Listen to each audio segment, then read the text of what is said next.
সেইকাৰণে মই আজি আপোনালোকক এটা বহুত কোভিডেড এক্সামৰ বিষয়ে ক'বলৈ গৈ আছোঁ because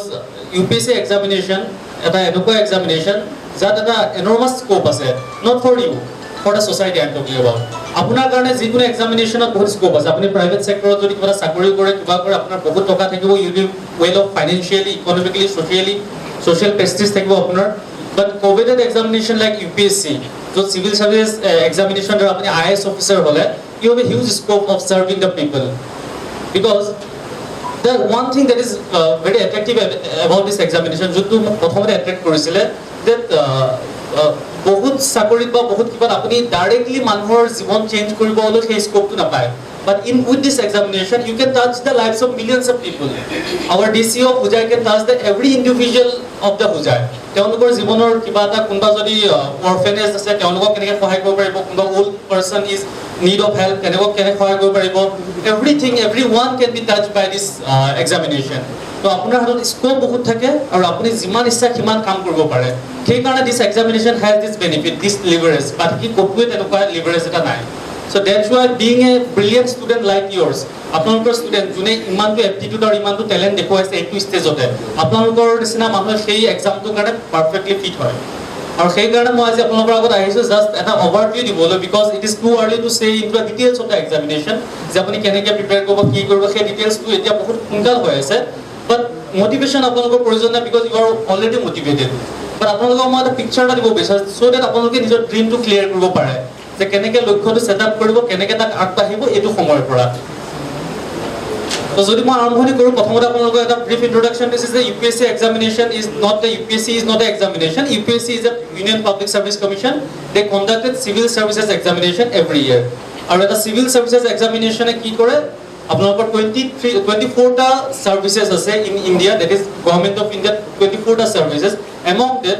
most coveted are Indian police service Indian administrative service and Indian foreign service these are the most three coveted services after that there are 21 allied services এই গোটেই services কেইটাত official recruitment আপোনাৰ হয় civil service examination ফালৰ পৰা অন্তত আমি UPSC বা civil service কলে আমি IAS বুলিয়ে গম পাওঁ বাট তাৰ বাহিৰেও বহুত ভাল ভাল পোষ্ট আছে যাৰ থ্ৰুদি আপুনি সাৰ্ভ কৰিব পাৰিব নিজৰ দেশত Now, this examination is mainly in three phases. First phase is the preliminary phase, second phase is mains phase, and third phase is interview phase. Preliminary phase is nothing but that is the two papers that is of objective type. That apnar syllabus to descriptive ase, general studies and general aptitude. Mains level of this all of tough hoy because it is subjective. It is descriptive. Apni nijor kotha likhibo lagibo and it is too much long because it carries 1750 marks. Okay, after that the last phase that is the most coveted phase that is interview phase so apnar total marks are 275 marks and apnar mains marks or interview marks add hobele ultimately you will get the rank and the preference apuni IAS pabo IPS pabo IFS pabo apnar marks upor depend koribo apnar preference upor depend koribo to moi etia apnar koar proyojon nai je UPSC ba civil service kiman important hoy ya thaka kokolo parents kokolo student e etia lokia itimote compile hoise je mane yes everyone at a survey recently hoise je 10 people 21 over 32 years old 4 people out of 10 always aspire for civil services in India 10 জনৰ ভিতৰত 4 জনে civil services কাৰণে পঢ়িব they aspire for the civil services so every year about 1 million people that is 10 lakhs people apply for this examination approximately 4 to 5 lakh people sit in the examination approximately 10,000 people qualify the prelims approximately 2500 people sit for the interview approximately 1000 people ultimately get the post so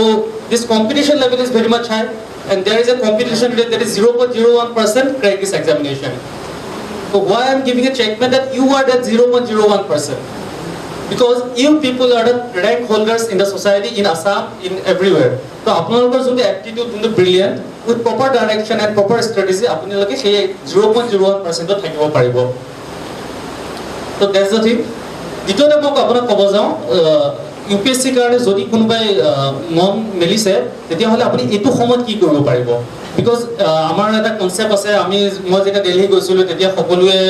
দেখো যে যোনবিলাক বিহাৰ বা UP বা ল'ৰা ছোৱালীবিলাক আহিছে তেখেতসকলে already দে R already 50% syllabus বা প্ৰিপাৰেশ্যন তেওঁলোকে ঘৰতে কৰি আহিছে আমি মাষ্টাৰ্ছ খতম কৰি এবছৰ ৰেষ্ট কৰোঁ আৰাম কৰোঁ তাৰপিছত যাওঁ দিল্লী তাত গৈ শিকোঁ কি হয় সিলেবাস কি হয় এক্সামিনেশ্যন তো আমি ইমান লেট অলৰেডি আমি 5 to 6 years লেট সেইকাৰণে আজি আহাৰ ইয়াত মোটিভটো মোৰ এটাই যে যেতিয়া মই দিল্লী গৈছিলোঁ তেতিয়া 50% অফ ষ্টুডেণ্টে এইটোৱে কথা কয় যে কাশ আমি পেহলে পতা চল যাতা ये सब चीजें আমিও একেটা কথা কওঁ যদি স্কুল লেভেলত আমি গম পাই গ'লো হয় যে স্কুল লেভেলতে আমি কিবা এটা কৰিব পাৰোঁ ইউপিএছচিৰ কাৰণে ড্ৰিমটো তেতিয়া সেট আছিলে তাত আমি ভাবিছোঁ স্কুল পঢ়িহে আছোঁ কলেজ পঢ়িহে আছোঁ তাৰপিছত ভাবিম আমাক কোনো নক'লে এইটো সময়ত যে স্কুল লেভেলতে আমি গোটেই প্ৰিপেৰেশ্যনটো কৰি দিব পাৰোঁ বা কলেজ লেভেলতে আমি খতম কৰি দিব পাৰোঁ সেইকাৰণে আমি আমাৰ অলৰেডি 5 years 6 years আমি লেট বাকী নৰ্থ ইণ্ডিয়া বা চাউথ ইণ্ডিয়া ষ্টুডেণ্টছতকৈ so' that is the first point second thing আপোনালোকে টিনা ৰাবি নাম শুনিছে she was a UPSC 2016 topper তেখেতে 21 এজত চি ৱাজ দ্য টপাৰ IASৰ সকলোৱে কয় হাউ ব্ৰিলিয়েণ্ট চি ইজ মানে 21 years in her first attempt she got into UPSC but I say কি তেখেতে that is not her first attempt তেখেতে অলৰেডি গোটেই লাইফটো প্ৰিপেয়াৰ কৰি আছে for UPSC from the school level from the high secondary level in the college she has prepared আমি যোনটো দিল্লীত গৈ কৰিছোঁ 5 বছৰ 4 বছৰ তেখেতে ঘৰত থাকি 5 বছৰ 4 বছৰ কৰিছে কলেজৰ টাইমত কৰিছে স্কুলৰ টাইমত কৰিছে আপোনালোকৰ টাইমত কৰিছে সেইকাৰণে তেখেতৰ এডভান্টেজ আছে সি 21 এজত তেখেতে IAS পাইছে তো আল্টিমেটলি যেতিয়া তেখেত ৰিটায়াৰ হ'ব she may be cabinet secretary of India কিন্তু আমি যদি কেতিয়াবা পাইও যাওঁ we may be under secretary we may be joint secretary আমি চিভিল সাৰ্ভেণ্টৰ সেই হাইয়েষ্ট পষ্টত পোৱাৰ খুব আশা কম so it is very much important আপুনি কম এজত পাওক আৰু it is very much important আপুনি কম টাইম ৱেষ্ট কৰক সেইকাৰণে এইটো ইম্পৰ্টেণ্ট আপোনালোক সেইটো কাৰণে ইম্পৰ্টেণ্ট যে এইটো লেভেলতে আপোনালোকে প্ৰিপেৰেশ্যনটো শুৰু কৰক এই প্ৰিপেৰেশ্যনটো এইটো সময়ত আপুনি কেনেকৈ আৰম্ভ কৰিব মোৰ কথাত সেইটো কাৰণ এবাৰ দিল্লী যোৱাৰ পিছত বা এবাৰ গ্ৰেজুৱেশ্যন হোৱাৰ পিছত আপুনি আৰম্ভ কৰিব পাৰে এটা ধুনীয়াকৈ কোচিং ক্লাছেছ আছে হেৰি আছে Ajmal foundation is sponsoring everyone but at this level you have to prepare so' that after you graduated from the college আপুনি এক্সামটো দিব পাৰে ইন দ্য ইনিচিয়েল 1 year আপুনি এক্সামটো ক্ৰেক কৰিব পাৰে so' that's the thing to I have to discuss 5 points with you যোনটো আপোনালোকে এতিয়াই কৰিব পাৰে যদি কাৰোবাৰ UPSC ড্ৰিম আছে মই বেছি টেকনিকেল ডিটেইলছত নাযাওঁ বিকজ টেকনিকেল ডিটেইলছ আপোনালোকৰ এতিয়া প্ৰয়োজন নাই আপোনালোকে এইটো সময়ত কি কৰিব পাৰে সেইটো বেছি ইম্পৰ্টেণ্ট মানে আপোনালোকে কলেজ কৰিব আপোনালোকে ইঞ্জিনিয়াৰিং কৰিছে মেডিকেল কৰিছে সেইটো সময়ত আপুনি নিজকে প্ৰিপেৰেশ্যনটো কেনেকৈ ৰাখিব যাতে কলেজ পাছ কৰাৰ লগে লগে আপুনি UPSC ক্ৰেক কৰি দিব পাৰে প্ৰথম কথা আপোনালোকে এটা বস্তু সদায় ধ্যান ৰাখিব যে যেতিয়া কোনোবা মানুহ দিল্লী গৈ আছে ফৰ UPSC প্ৰিপেৰেশ্যন বা ইউটিউবত যেতিয়া আপুনি ভিডিঅ' চাইছে বা যেনেকুৱা ধৰণৰ এটা এক্সপিৰিয়েঞ্চৰ কথা শুনিছে আপুনি শুনিব যে তেওঁলোকে যদি সোধে কি পঢ়িব লাগিব তেখেতসকলে প্ৰথমতে এটাই কথা কয় যে আপুনি NCERT বুকছখিনি পঢ়ক from class 6 to class 12 apart from science আৰু মেথছ ছায়েন্সৰ গোটেইখিনি নালাগে so it is the first reaction every aspirant every teacher every faculty সকলোৱে এইটো কথাই কয় যে NCERT books from class 6 to class 12 why it is important তো NCERT book from class 6 to class 12 তো আপুনি পঢ়ি আহিছে ইমান দিন সেইটোকে আমি গৈ পেলাই এবছৰ দুবছৰ দিল্লীত গৈ পঢ়িছোঁ যোনটো আপুনি এই মাত্ৰ পঢ়ি শেষ কৰিছে তো বেটাৰ অপশ্যন কি হ'ব আপুনি যিখিনি পঢ়িলে সেইখিনি হেৰাই যাব নিদিব আমি ক্লাছ 8 পঢ়িলোঁ ক্লাছ 9ত ক্লাছ 8ৰখিনি পাহৰি থাকিলোঁ ক্লাছ 10 পালোঁ 9ৰখিনি পাহৰি থাকিলোঁ কাৰণ আমি 9 পাছ কৰি দিলোঁ তাৰপিছত আমাৰ মেটাৰ নকৰে বস্তুখিনি কিন্তু যেতিয়া মই গৈছোঁ কিতাপ খুলিছোঁ আমি ক্লাছ 9ৰ কিতাপ হিষ্ট্ৰী কিতাপ পঢ়িছোঁ প্ৰথম 6 মাহত ক্লাছ 10ৰ জিঅ'গ্ৰাফী কিতাপ পঢ়িছোঁ আমি তো আল্টিমেটলি গোটেই স্কুল লেভেলৰ আপোনাৰ কাৰিকুলামটো fully equivalent to the UPSC syllabus কাৰণ তেওঁলোকে বহুত টেকনিকেল আৰু বহুত out of the world talent নালাগে তেখেতলোকক এটা বেছিক ফাউণ্ডেশ্যন থকা মানুহ লাগে যোনে বেছিক কথাখিনি জানে আৰু বেছিক ফাউণ্ডেশ্যনটো আমাক সদায় স্কুলে বনায় তো স্কুল কাৰিকুলাম যোনটো NCERT কাৰিকুলাম আছে বা যেনেকুৱাই কাৰিকুলাম নহওক that is very much important for this examination আপুনি দিল্লীত গ'লেও আপুনি 1 year 2 year আপুনি সেইটোৱে পঢ়িব লাগিব তো আপুনি এতিয়া পঢ়াখিনি কনজেপ্ট কেলৈ কৰি নথয় আপুনি এতিয়া যিখিনি পঢ়িছে আপোনাৰ নোটছখিনি আপোনাৰ NCERT বুকছখিনি আপোনাৰ নলেজখিনি কনচেপ্টখিনি আপুনি ৰিৱাইণ্ড কৰি থাকক আপুনি ক্লাছ 8ত যিখিনি হিষ্ট্ৰী পঢ়িছে মহাত্মা গান্ধীৰ ওপৰত ক্লাছ 10ত নাপাহৰিব আপুনি কাৰণ ক্লাছ 10ত আপোনাৰ আছাম হিষ্ট্ৰী আহিলে কাৰণে আপুনি মহাত্মা গান্ধী পাহৰি থাকিলে সেইটো নহয় মানে তো আপুনি কি কৰিব লাগে গোটেই স্কুল লেভেলৰ টাইম পিৰিয়ডত আপুনি যি পঢ়িলে গোটেইখিনি ৰিৱাইণ্ড কৰি ৰাখক আপোনাৰ নোটছবিলাক কালেক্ট কৰি ৰাখক আপোনাৰ NCERT বুকছবিলাক কালেক্ট কৰি ৰাখক আৰু টাইমে যেতিয়া ফ্ৰী টাইমে আপুনি সেইবিলাক ৰিভাইজ কৰি থাকক আৰু আপোনাৰ কাৰণে ইজি এইটো কাৰণে আপুনি কেইদিনমানৰ আগত পঢ়ি আহিছে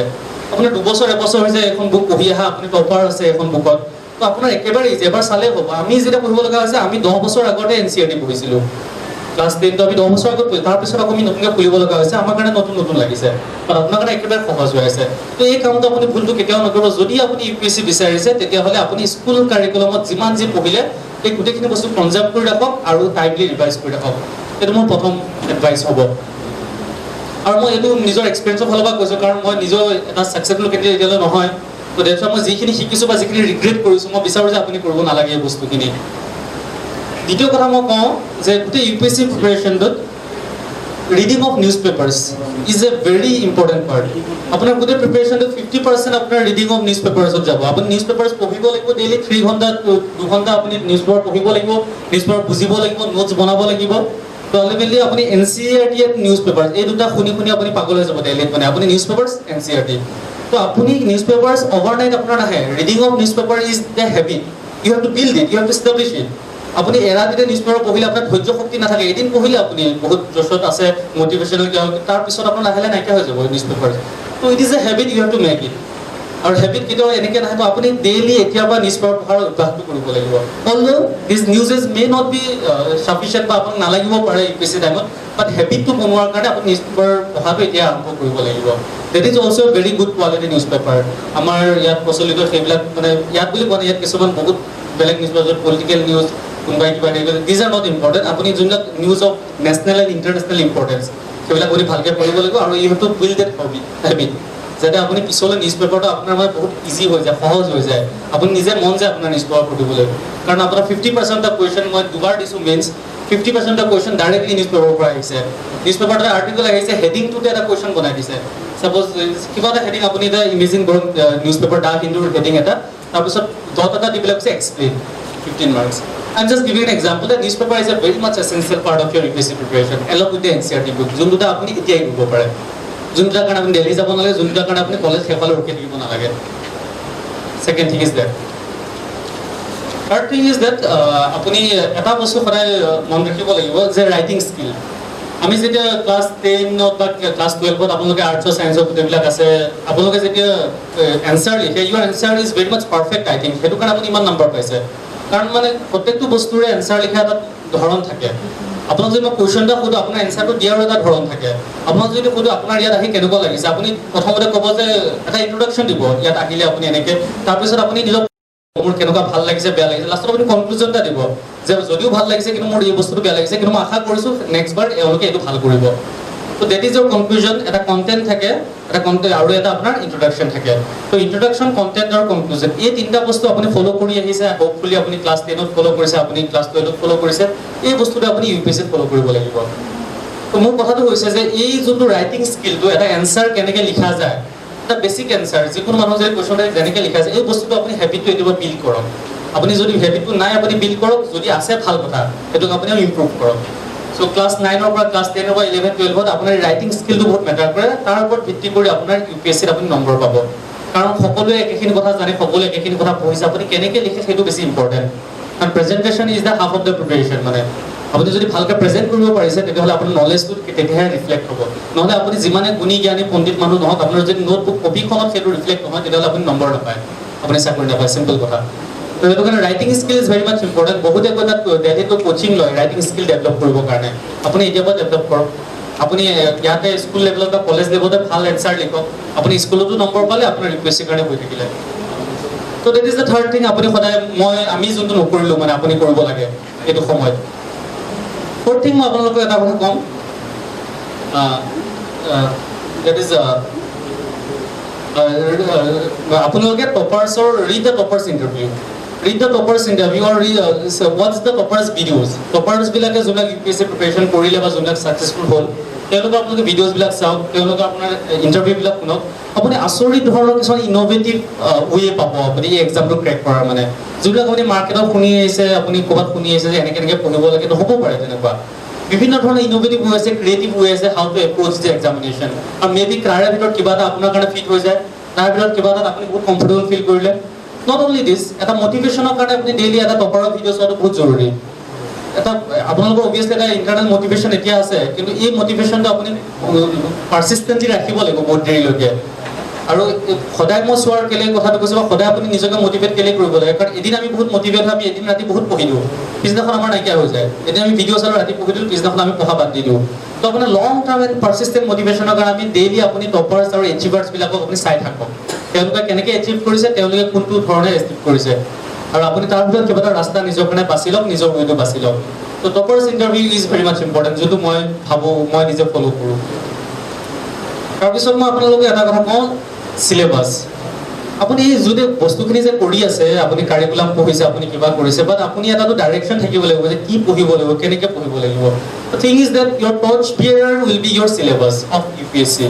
upsc.gov.in আপুনি ওয়েবসাইটত যাব you will get the syllabus of UPSC আৰু সিলেবাসটো বহুত কম চেঞ্জ হয় আপুনি সিলেবাসটো যেতিয়া দেখিব দেখি আচৰিত পাব আপোনাৰ বহুত বস্তু আপুনি ক্লাছ 10 9 ত পঢ়ি আহিছে এইবিলাকে কোৱেশ্চন কৰিছে তেখেতসকলে টেকটনিক প্লেটস আৰ্থকুৱেক কিবা কিবি আপুনি পঢ়ি আহিছে এনসাৰ দি আহিছে তো আপুনি যেতিয়া সিলেবাসটো পঢ়িব আপুনি ডাইৰেকশনটা পাব যে মই এইটো কিমান ভালকে পঢ়িব লাগিব এইটো কিমান অলপ লাইটলি পঢ়িব লাগিব তো সেই কাৰণে ইউপিএসসিৰ আপুনি সিলেবাসটো এতিয়াই চাব চাই পেলাই আপুনি সিলেবাসৰ মতে আপুনি নিজৰ প্ৰিপাৰেচনটো আৰম্ভ কৰিব তো এই পাঁচটা পইণ্টত মই সদায় মানে ধ্যান দি আহিছোঁ আৰু মই নিজেই এই বস্তুটো আমি নকৰিলোঁ মই বহুত ফ্ৰেণ্ডছ পাইছোঁ দিল্লীত যে যোনে স্কুল লেভেলত সেই বস্তুটো মিছ কৰিলে আৰু তেওঁলোকে প্ৰিপাৰেচনটো সেইকাৰণে তেওঁলোকৰ লেট হৈ গ'ল তিনাত আমি মই পাৰ্চনেলি জানো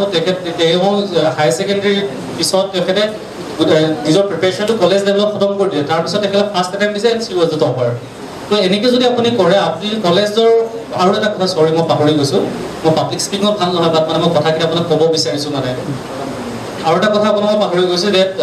কিছুমানৰ কুৱেশ্যন হ'ব যে মইতো মেডিকেল কৰি আছোঁ মইতো ইঞ্জিনিয়াৰিং কৰি আছোঁ বা মই কিবা কৰি আছোঁ মই এইবিলাক কেনেকৈ কৰিম বা আৰ্টছৰ পঢ়া ষ্টুডেণ্টহে এইবিলাক পঢ়িব পাৰিব হিষ্ট্ৰী কিবা কিবি মই কওঁ আপোনাক কথা এটা গোটেই ইউপিএসসি সিলেবাসটো দুটা ধৰণৰ আছে এটা হৈছে আপোনাৰ জেনেৰেল ষ্টাডিজ আৰু এটা হৈছে অপশ্যনেল ছাবজেক্ট জেনেৰেল ষ্টাডিজ বস্তুটো হৈছে আপুনি যোনটো স্কুল কাৰিকুলামৰ কথা মই ক'লোঁ that is general studies optional subject is very much important তাত আপোনাৰ 500 মাৰ্কছ থাকে ইন ইউপিএসসি মিনছ এই অপশ্যনেল ছাবজেক্টটোত কি কৰিব লাগে আপুনি নিজৰ এটা ছাবজেক্ট চুজ কৰিব লাগে আপুনি হিষ্ট্ৰী ভাল পায় আপুনি মেকানিকেল ইঞ্জিনিয়াৰিং ভাল পায় আপুনি মেডিচিন ভাল পায় আপুনি কেমিষ্ট্ৰি ভাল পায় যিকোনো এটা ছাবজেক্ট আপুনি তাত চুজ কৰিব লাগে আৰু ছাবজেক্টটোৰ ওপৰত ভিত্তি কৰি আপুনি 500 মাৰ্কছ হ'ব তাৰপিছত আপুনি কিমান পায় সেইটো ডিপেণ্ড কৰিব আপুনি কেনেকুৱা ৰেংক পাব কিমান ইউপিএসসি পাব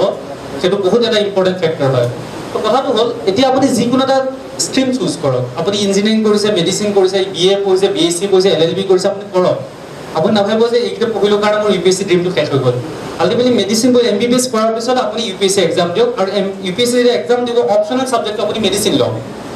আপুনি মেকানিকেল ইঞ্জিনিয়াৰিং কৰাৰ পিছত ইউপিএসসি এক্সাম দিয়ক অপশ্যনেল ছাবজেক্ট আপুনি মেকানিকেল ইঞ্জিনিয়াৰিং লওক তেনেকৈ কেমিষ্ট্ৰি পঢ়ি যি পঢ়ে আপুনি কিন্তু সেই ছাবজেক্টটো ভালকৈ পঢ়ক কলেজত থাকোঁতে যাতে আপোনাৰ কলেজৰ বস্তুটো হৈ গ'ল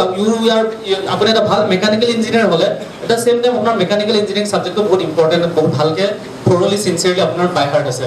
চ' ডেট আপুনি ইউপিএসসি প্ৰিপাৰেশ্যনৰ কাৰণে যেতিয়া যাব তেতিয়াহ'লে আপোনাৰ অপশ্যনেলৰ যোনটো 500 মাৰ্কছ সেইটো আপোনাৰ চিন্তা নাথাকিব সেইকাৰণে স্কুল আৰু কলেজ লেভেলত আপুনি এই বস্তুকেইটা সদায় কৰিব পাৰে আৰু এতিয়াৰ পৰা মই আশা কৰোঁ আপোনালোকে কৰিব এই বস্তুকেইটা কলেজ লেভেলত আপুনি MBBS বা ইঞ্জিনিয়াৰিং পঢ়িলে বুলি ইউপিএসসি ড্ৰিম কেতিয়াও শেষ হৈ নাযায় half of the students R from professional background মানে ইউপিএসসি যোনে পাইছে কোনোবা ডক্টৰ কোনোবা ইঞ্জিনিয়াৰ কোনোবা চাইণ্টিষ্ট কোনোবা MBA বেংকাৰ তো আল্টিমেটলি আপুনি নিজৰ এটা প্ৰফেশ্যনেল কোৰ্চ পাৰ্চিউ কৰাৰ পিছতে you can go for the engineering but the thing is that you have to read it very sincerely বহুত ভালকৈ আপুনি স্কুলৰ কিতাপখিনি পঢ়ক বহুত ভালকৈ আপুনি কলেজৰ কিতাপখিনি পঢ়ক কলেজৰ কিতাপখিনি আপোনাক অপশ্যনেল হেল্প কৰিব স্কুলৰ কিতাপখিনি আপোনাৰ জেনেৰেল ষ্টাডিজ হেল্প কৰিব আৰু আপুনি যেতিয়া কলেজৰ পৰা ওলাব তেতিয়াহ'লে আপুনি প্ৰথম এটেম্পটতে ইউপিএসসি ক্লিয়াৰ কৰিব পাৰিব বিকজ অলৰেডি আপুনি BA বা BSc আগতে আপুনি প্ৰিপাৰেশ্যনটো আপোনাৰ শেষ হৈ গ'ল জাষ্ট কেইদিনমানৰ কাৰণে দুমাহৰ দিনৰ কাৰণে এনচাৰ ৰাইটিং কৰিব হেৰি কৰি MCQ ছল্ভ কৰিব ultimately you will get that position তো this is the thing in a nutshell যোনটো আমি দেৰিকৈ কৰোঁ লাহে লাহে কৰোঁ আৰামত কৰোঁ আপুনি এতিয়াৰ পৰা কৰিব পাৰে চ' ডেট আমি বিশেষকৈ আমাৰ অসমৰ মানুহখিনি যিখিনি পিছ পৰি আছোঁ এইটো ক্ষেত্ৰত আপুনি নিজেই গম পায় ৰিজাল্ট কেনেকুৱা প্ৰত্যেক বছৰে আমি এই বস্তুটো বহুত সোনকালে কৰিব পাৰিম আৰু স্কুল লেভেলত বা কলেজ লেভেলতো যদি আমি বস্তুটো ইন্ট্ৰডিউচ কৰিব পাৰোঁ এই বস্তুখিনি কাৰিকুলাম বা অৰিয়েণ্টেশ্যন আমি কৰিব পাৰোঁ তেতিয়াহ'লে খুব কম সময়ত আমাৰ বহুত ষ্টুডেণ্ট ওলাই আহিব তাৰ পৰা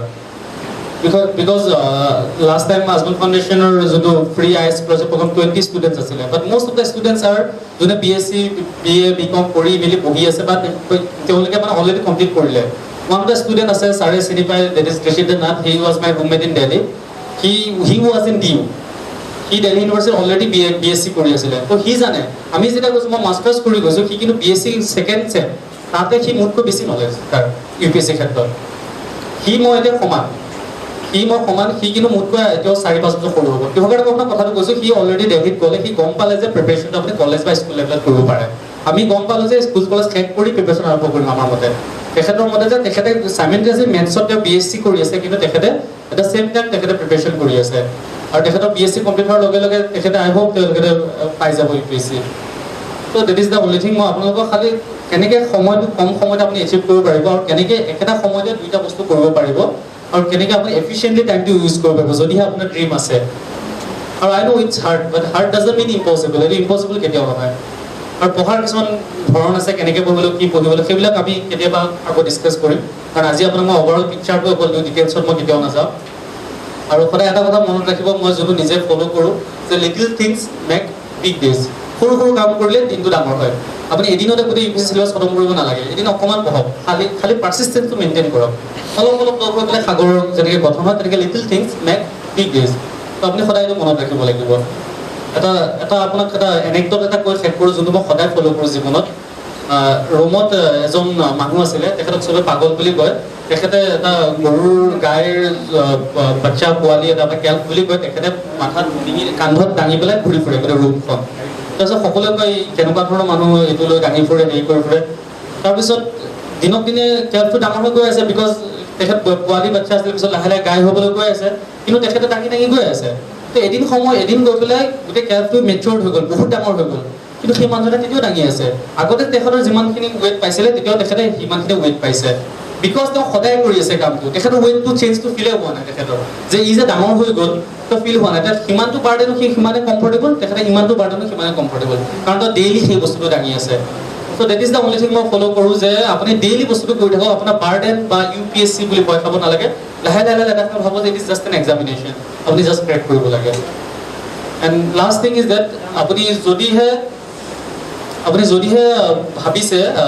যে ইউপিএছচি কৰিম বা IAS বনিম, তো ইউ হেভ টু ইমেজিন। আপুনি নিজকে ইমেজিন কৰিব লাগিব দিনৰ 10 মিনিটমান, যে মানে yes I am the IAS officer, মই IAS অফিচাৰ হয়, মই বনি গ'লোঁ, এতিয়া মই কি কৰিম, মই কেনেকুৱা ফিল কৰিছোঁ, মোৰ কেনেকুৱা লাগিছে, মোৰ কি কি কৰিব আছে।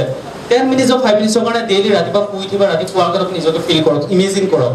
আপুনি নিজকে দেখি আচৰিত পাব